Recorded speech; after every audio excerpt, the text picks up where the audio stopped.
Here at the Giver Marketing Network, we don't leave you drifting out in space. We connect you to a coach who will help you build and grow your marketing business. Our process acts as a guide on how to connect with other businesses, maintain good relations, and establish a presence on the Giver Marketing Network. Each member within this collaborative group will have the opportunity to leverage your talent and influence, a true network effect. If you are looking to collaborate on more projects, welcome to the Giver Marketing Network, the most trusted and highest rated collective of specialists on the planet. Here we have a group of like-minded professionals who focus on making valuable introductions and helping each other grow by teaming up. Imagine Upwork meets a network and a coach. The talent collectively includes services like visibility and SEO, creating logos, designing websites, managing social media, outreach messaging, visual storytelling, and much more. Think of what you could do with laser-focused allies, strengthening your business while offering your talent to the entire network. Click near this video for more information.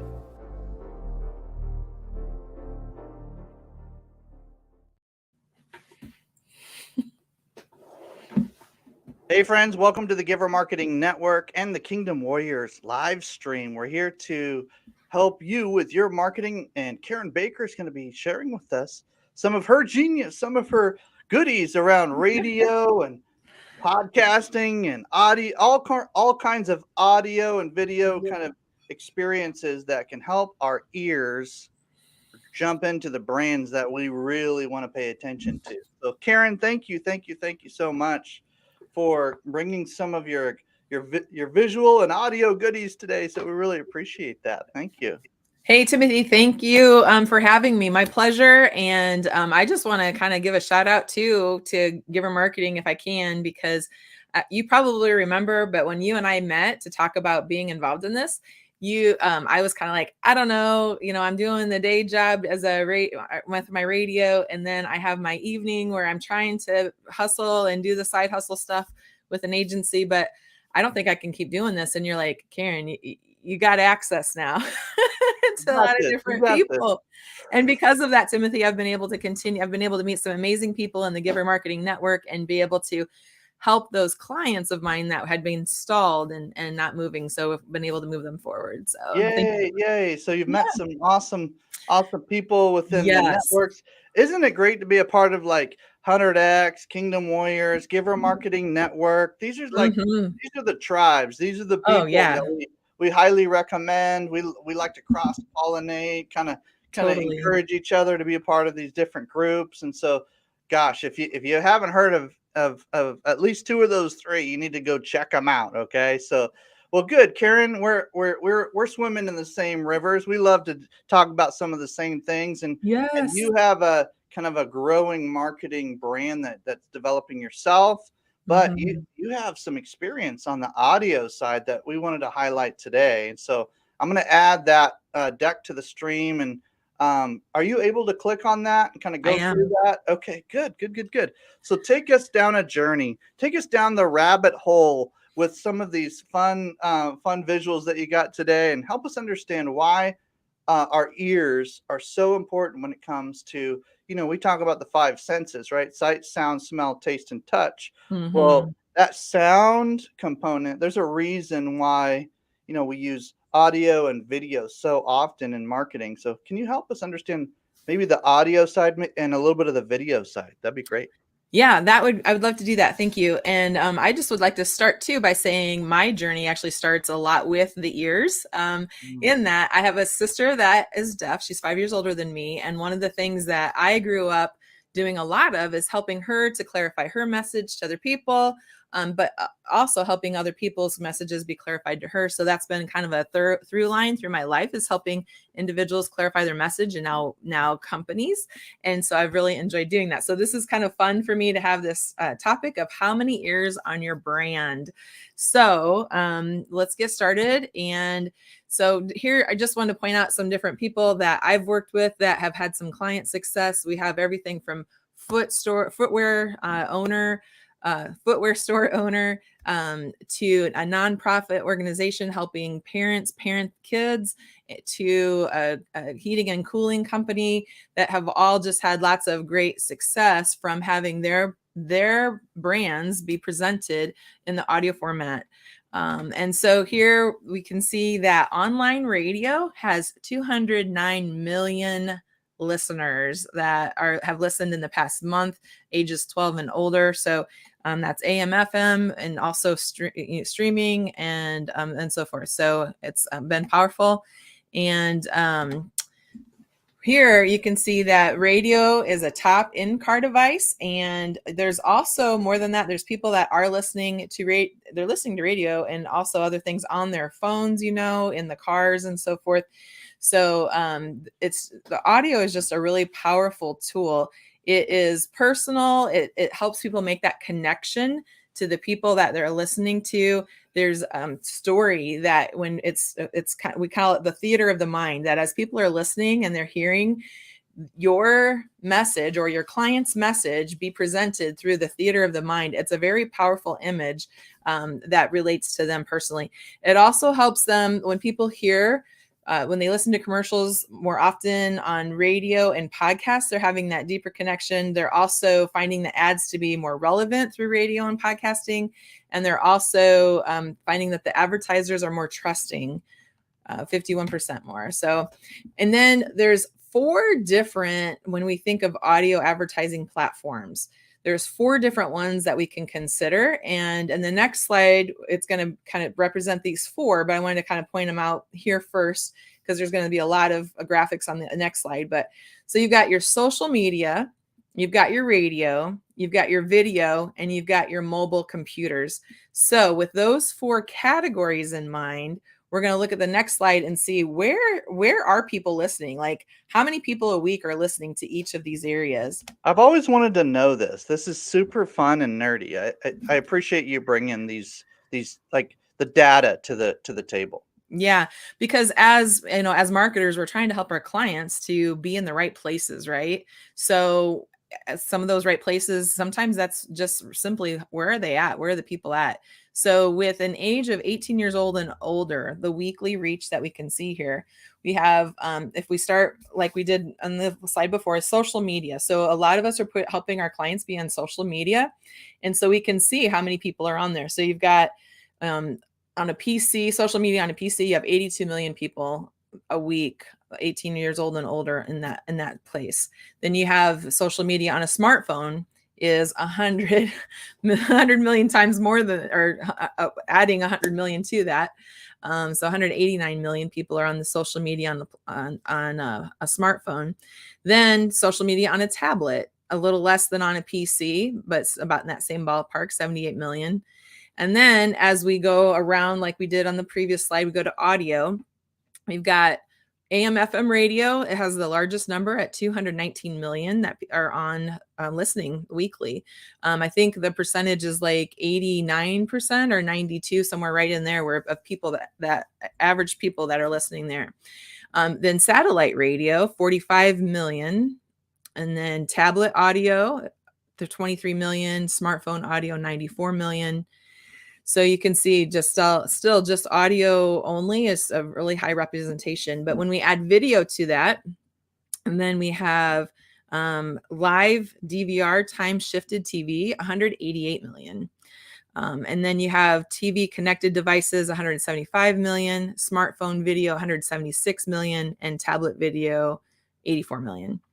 And then we round this out with mobile and computers. We have on the highest number there is smartphone app and web, 205 million. And then tablet app and web, 121 million. And internet on a PC is 155 million.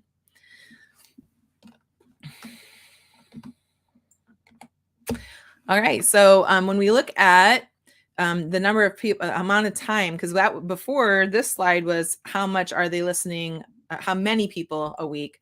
Now on the different devices, how much time are they spending on those devices? So the lowest is app on the tablet, app and website on a tablet is the lowest. But then you've got, pretty close as the radio, the app web on smartphone, and TV connected devices. So your Hulu and that kind of stuff. But the highest there is live TV and time shifted TV. And then when we look at this, we can see radio's digital platforms are steadily growing. So you've got smart speakers. 95 million adults in the US have at least one smart speaker. I know all of a sudden, my nephew came in one time. He was only about 7 years old, and he's like, "You got speakers everywhere," because we have the mostly smart speakers. So I know most of our homes are getting more and more populated with those. It seems like we're getting smart homes, like in general. Yeah. And so it would just make sense that when we're listening to our favorite podcast or our favorite shows, or sometimes, maybe I'm like you, where I'll watch long form videos or television shows or documentaries, and I'll just listen to it in the background Oh yeah, totally. while I'm actually working, or Mhm. even playing a game with the kids or doing whatever. It's kind of going in the background because it's interesting, but it's not like the 25 years ago where we'd all have to kind of come to to the living room, get our popcorn. Like, we still do that sometimes, but it's not Mhm. always just that. It's an on-demand experience mixed with maybe playing some things in the background. I know during Thanksgiving, I had audio going in the background. It was just music, but I could have had all sorts of things going on in the background while the family was coming and going and doing different things, and it just added to the experience.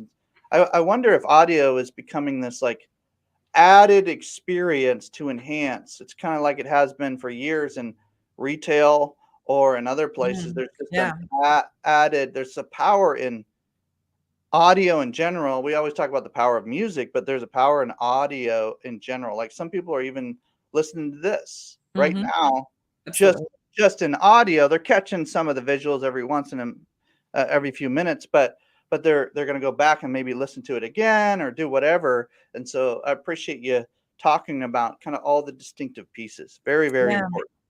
For sure. And yeah, I definitely, as I'm getting ready for my day, as I'm making breakfast and so forth, I always am starting with something in the background. And I think, a lot of people do like it for company, but then also people like it for learning experiences and so forth. So yeah, I totally agree with that. And then we have the HD radio, so high definition radio. It's streaming. It might be still through a radio station, but it's streaming. And then podcasting, and then streaming. So you can see that podcasting has 226 million people that are age 12 and older that are familiar with a podcast, and then streaming over 15,000 stations and station websites, and so forth. So yeah, lots of ways to get content out there.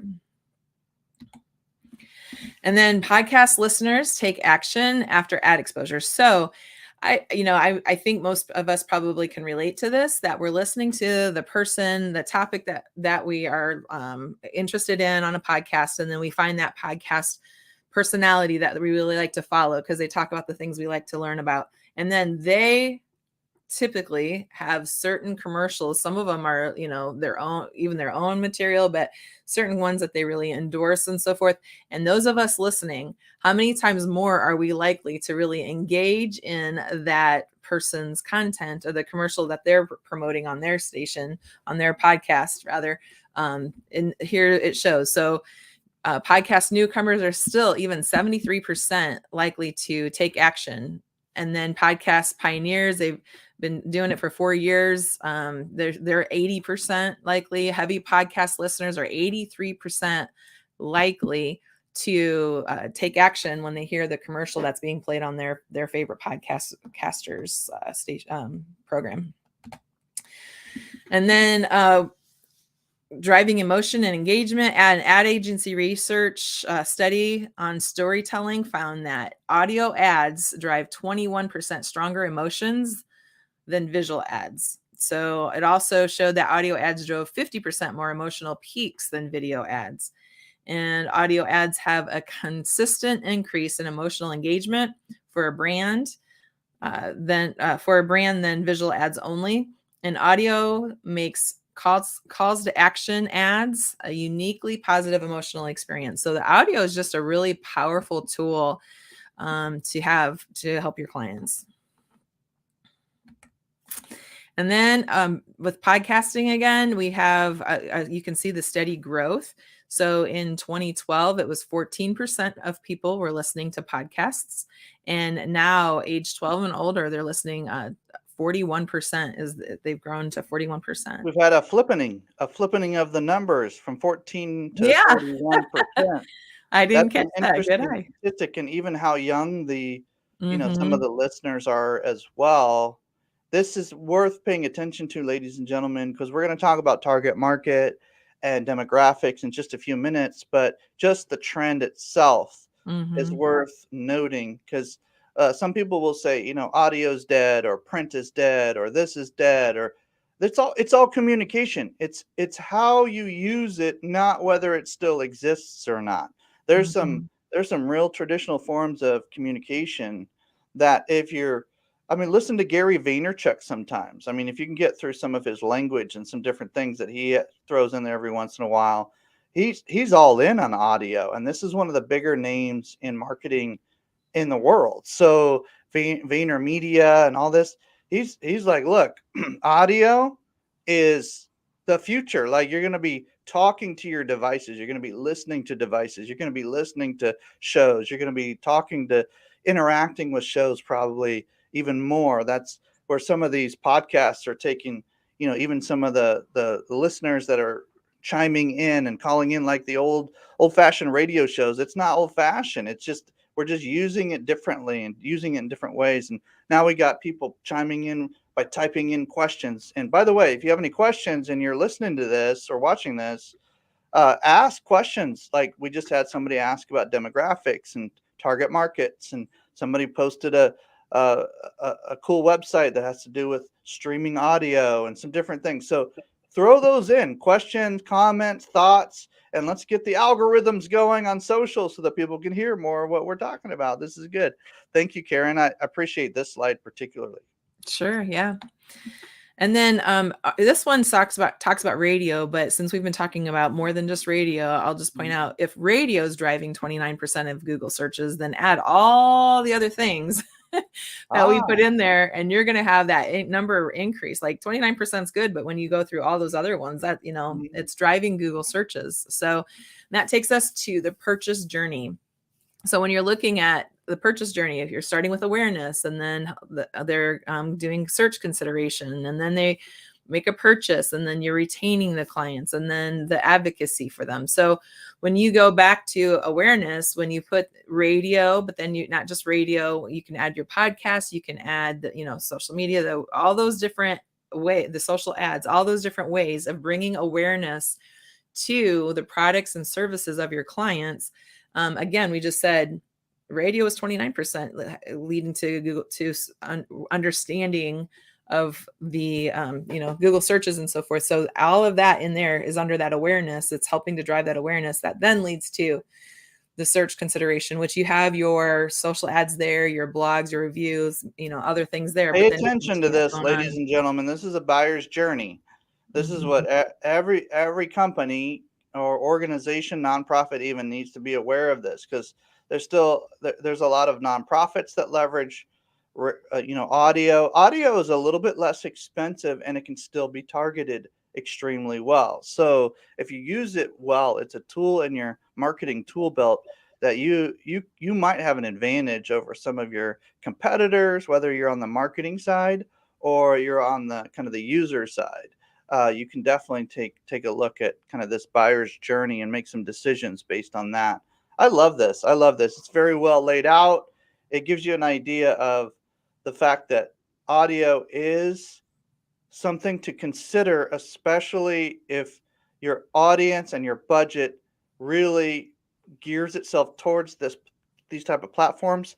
Plus, what's inferred here, Karin, and what you're saying, and I love this, is that there's a layering effect.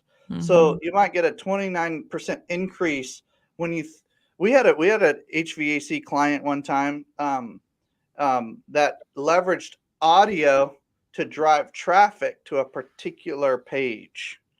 And it's like, just go here, get your free goodie. You just go here, get your free goodie. And it was very successful for a period of time. Then you got to change it up a little bit and do some different things, but and keep it spicy, keep it interesting. That theater of the mind, we need to come back to that. That's super powerful. Okay. So if you're just a beginner and working on audio ways to get your client's message out, what's your next step? Feel free to reach out to me for a free consultation on how to get more ears on your brand. So, Karin Baker, ladies and gentlemen. Karin Baker coming with her A game. And look, you'll see this the scheduler there on the screen. It's rolling across the bottom of the screen.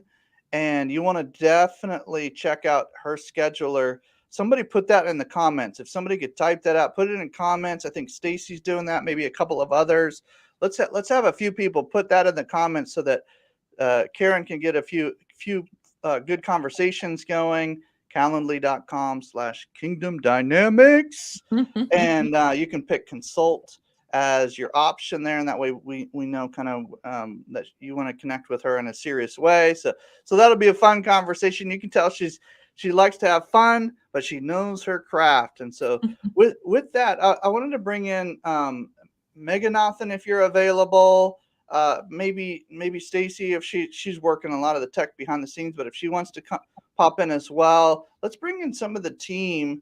And I'll go ahead and remove the slides for now. Go ahead and grab her information right away.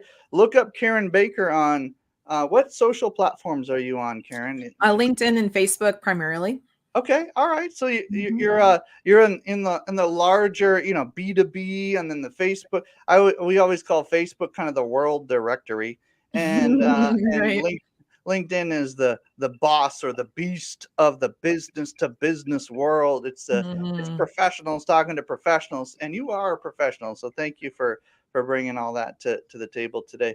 Meganathan, my friend. All right, Stacy. All right, we're here we're going to have a good discussion around some of the things I want to kind of circle around, if it's okay with you, and whatever else we all have is, one is target market and how to leverage audio for target market. And then that concept, theater of the mind. I really like that phrase. It's kind of just in passing, but to me, that phrase, theater of the mind, because that's what makes audio different or unique than even the video experience. I mean, there's maybe a little bit there because you can fill in the blanks, but with audio, you are really listening.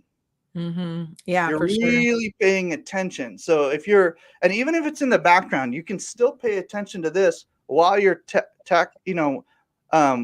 moving around the house or the office or doing whatever. You can still pay close attention to what's going on, and you can stop what you're doing, take an action real quickly, or jot something down, or click on, type something in, or do whatever you need to do.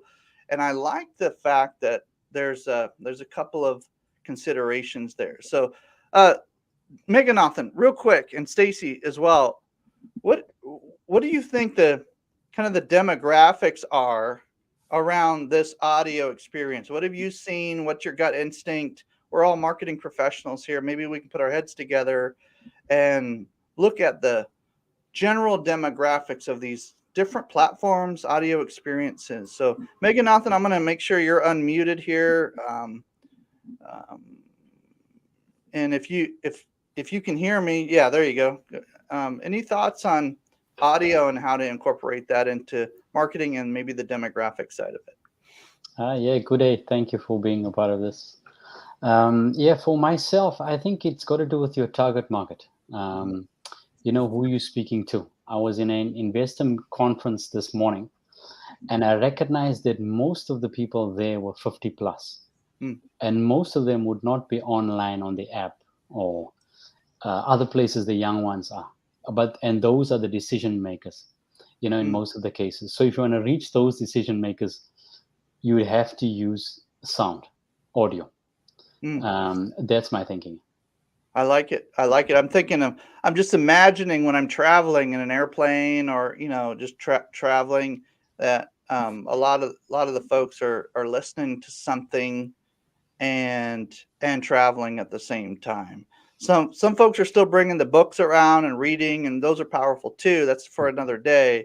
But it seems like there's audio books and there's audio podcasts and there's audio this, and different learners learn through auditory learning. So that's a super interesting point, especially for that demographic you mentioned, Meganath. And Stacy, any thoughts on the audio side of marketing? Absolutely. So personally for myself, if I want to learn something locally, if I want to know something locally, I'm tuning into my local radio station. If I want to know something somewhere else that's not in my local area, that's when I'm going on to the podcast. That's when I'm going on to YouTube and finding out, watching things differently there. Checking reels on Facebook and Instagram. That's huge as well for my generation. And it's just a big thing because that has usually music attached to it, so that attracts you to it. There's usually a visual of something that's a lot of times what I'm watching is a little funny thing. And then in the comments of that, or in the not the tagline or whatever of that. Oh, I can't think of what it's actually called on Reels, but the part where you can drop your website, I'm going to see something, go, oh, there's a website. Let me click on that. So then that's more apt for me to be able to go and purchase something. So, I seen that. I see it all the time pop up on Facebook or Instagram or whatever, and you're clicking on that and you're going to that website to purchase. However, you may hear something on the radio and then go, oh, Pet Lovers Warehouse is on the radio. Hey, let me look at that. Website. I want to see what I can get there for my dog. And I mentioned that because Karin had some heavy animals in there, and we're kind of animal lovers here in the Giver Marketing Network. So yeah, it just makes more sense. And I think that radio is still just as relevant as the rest of the ways to connect with the world. But podcasting is huge as well. And listening to a podcast for educational purposes, hey, I'm always got a podcast, audiobook, something going in the background as I trickle away at my other work. So yeah. People say, people say read a book a day and you'll get an MBA, that kind of a thing, right? And in today's world of audio and these things that are available, whether it's a book or I like to listen to interviews of the authors of these great books and get the stories behind the stories behind the stories. And depending on how great the interviewers are, you can really gain even more context to what was said in the book or what you're about to read in the book or whatever the case may be. I like to listen to the actual interviews of the authors on these radio broadcasts or these podcasts or these audio experiences, because I don't necessarily need to sit there and watch that the whole time. But I can listen to it and maybe watch it every once in a while just to see how it's going or whatever, if I want to have a little bit more understanding of what's going on. But ultimately, I'm with you, Stacy. Probably digested somewhere in the neighborhood of 100 books last year through this kind of learning. And I didn't read every word of every book, but I skimmed through books and I listened to authors that are talking about the same concepts in their books. Some of them are going through chapter by chapter in the interview. It's like, okay, you just read the book to me. Thank you. That's awesome. So this kind of experience, I think, is becoming super powerful. So thank you for sharing some of that. Let's talk about theater of the mind for a minute. And there's some other topics that are coming in through the comments and chats and everything as well, I'm sure. Could I go back to before we jump into that about demographics a little bit more? Yes. So I think that as we are looking at the different types of audio, I think there's a couple layers that look at what age, what demographic is listening to the different audio and visual, because that came up too. But also, there's also a case for, what is the demographic of a particular, in my case, radio station, because what your demographic for my station versus another is going to be different. And for podcasters, who is listening, if you're trying to help your client succeed with their message and you have the client's demographic of their customers is maybe older, but then you have a younger podcaster talking about younger topics, then that's going to be, off. But finding the older, the podcaster that appeals to the older demographic and, finding out what their demographics are individually would be helpful as well. Well, the ultimate for an advertiser is the ROI, right? Return on investment. And there's ways that if you niche it to the audience you want, like you're saying, Karin, what you're alluding to, you're going to be pleasantly surprised. Yeah. If you don't, if you just say, we're just going to do blah, like we're going to put our ads on like 15 different radio stations or 15 different podcasts, and there's no understanding of who the audience is or this kind of, that's the way we used to do marketing like 20 plus years ago. Now you have to know the numbers. Like you have to know you have to niche down to who your audience is because of technology, even in radio and different mediums. The technology that we have now allows us to have more data. So we have to use that data. Otherwise, we're not getting the highest ROI we could. So that's why it's good to talk to you, because you know a little bit more about the general data. And then you can dig in with a client around the specific data. And then you can go zero in and go, okay, we're going to spend $1,000 here or $10,000 here or $100,000 here because we know it works. Yeah. Or more, right? So, And one last thing on that topic too is in my case, I work at a faith-based radio station, and that's one thing that, it doesn't work for every brand out there. But if you have a brand that does work for a faith-based station or podcaster or so forth, the loyalty of the people listening is a lot higher. So we could have the same number of people listening per week in the same age group as another station, but because our followers are a lot more loyal, then you're going to have even more of a return on your investment from our station.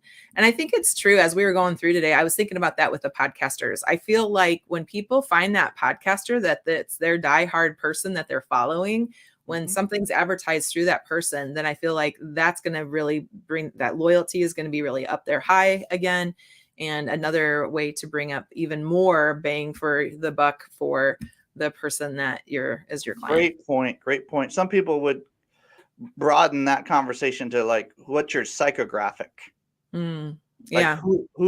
How does your particular audience think?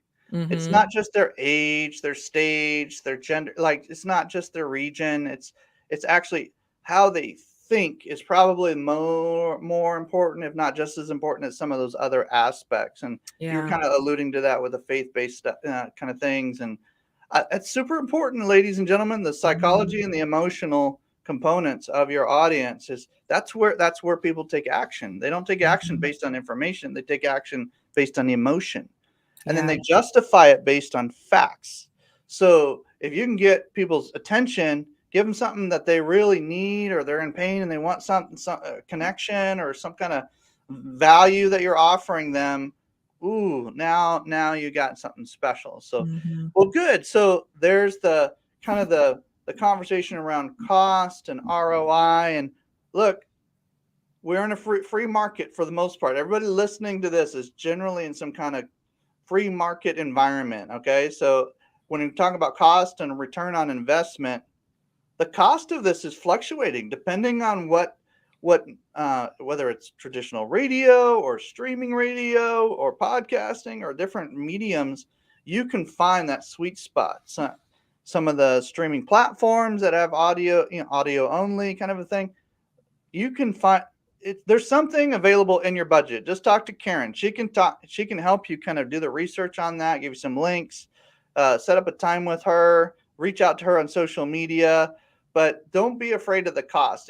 People think, oh, radio and television, it's got to cost millions of dollars. Well, it used to, but now you can be on there, and it adds credibility to your brand, especially if you know all the numbers that Karin can help you with. Okay, so there's the power of influence as well, because if you have your business being advertised through any type of audio, whether it's yourself, your own voice, or whether it's a voice like Karin's, that Karin has a trusted audience. So she's advertising through the radio station, potentially, your business. And she's listened to from hundreds and hundreds of people all over. That's her demographic. Oh, Karin says this place is good. I'm going to go check this out. So that's that level of influence and power of the influence and trust that is built through audio as well. Influencers, they say the power of influencers is that you can borrow trust. And so you said it really well, Stacy, that we can borrow Karin's knowledge, her wisdom, her insight. Even if you're not in the regions she's in, she can help you find and give you wisdom on how to think about your audio portion of your advertising budget or your promotional budget. Some people say, look, just get on the radio. Pay for a small ad, but just get on the radio. If you have a personality at all, like just get there, and if as long as it's the right audience, it'll get those interviews, get people asking you questions, get on there to add some value and some content. There's all sorts of strategies around audio and podcasting and radio streaming and radio and all this kind of thing. Hey, Karin, theater of the mind. Yeah.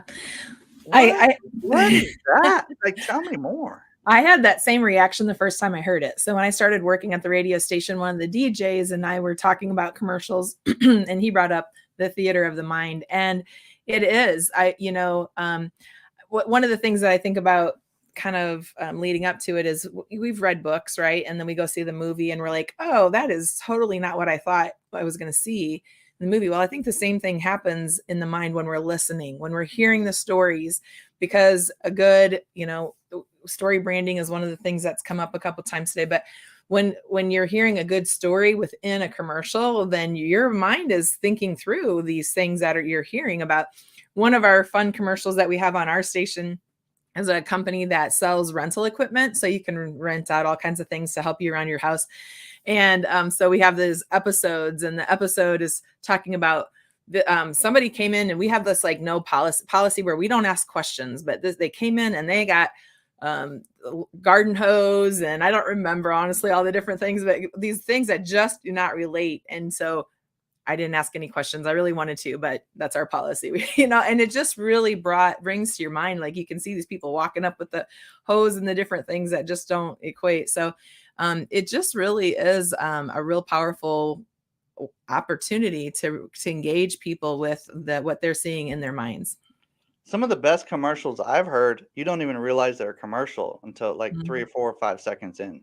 You're just like, wait a minute. Like, I'm just thinking out loud. But if you're a personal injury attorney and you have this like perfectly dialed sound of a car accident while you're driving, holy smokes, you're going to be paying attention for about 2 seconds, maybe a millisecond. Yeah. But the point is there's ways to kind of transition, or you have the same person that is talking on maybe a major, show or something, and they're talking about a product or a service or an endorsement using that borrowed trust that Stacy was alluding to, and peppering that in. I almost feel like if we're going to pay folks to kind of mention our stuff especially on interviews and audios and things like this, that it's almost getting to the point where you can have the ads, but they got to feel like they're just a part of the flow. You know what I mean?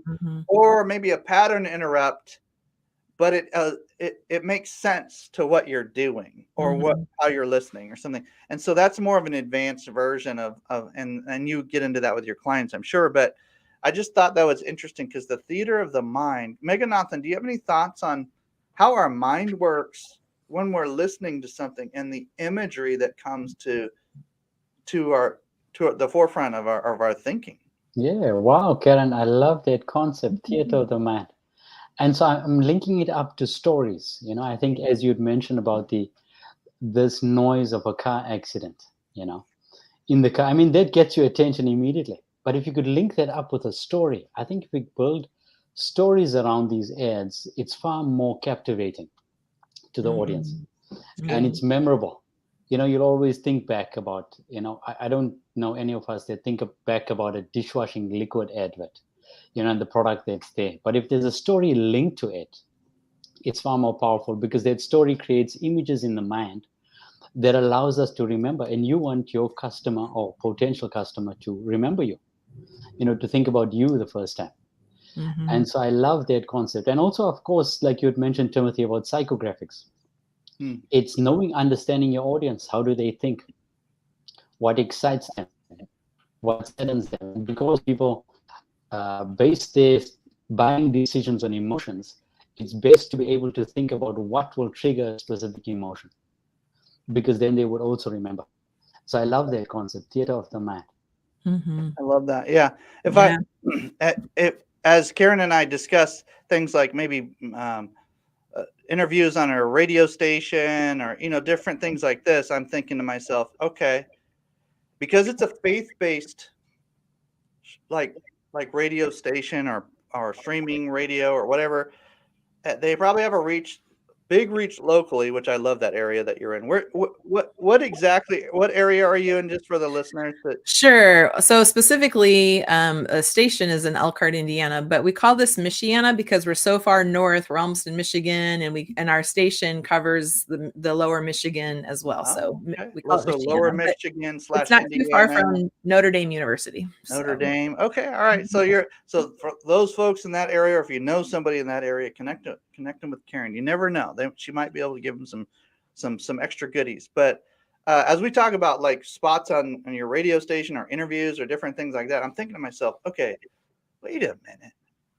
If I'm on that radio station, I might use the word outreach or communication just as much as maybe I'll use marketing coach or marketing network or marketing this. I might mention marketing network, specializing in outreach for nonprofits and churches and communication for faith-based organizations. I might use that language, and it all makes sense to that audience. Whereas if I'm on some other interview, we do that a lot with Kingdom Warriors and those kind of things too. But if I'm on some other interview with somebody else, I might use more like technical language, or I might use more traditional marketing language, and use terms like ROI and return on investment and these kind of things.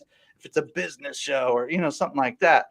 So it's super fun to just think about how our language will resonate and land, like Meghanathan was saying, with our audience based on their, psychographic, based on their demographic, based on some of these components that, ladies and gentlemen, this can apply to all of your marketing, all of your outreach, all of your communication.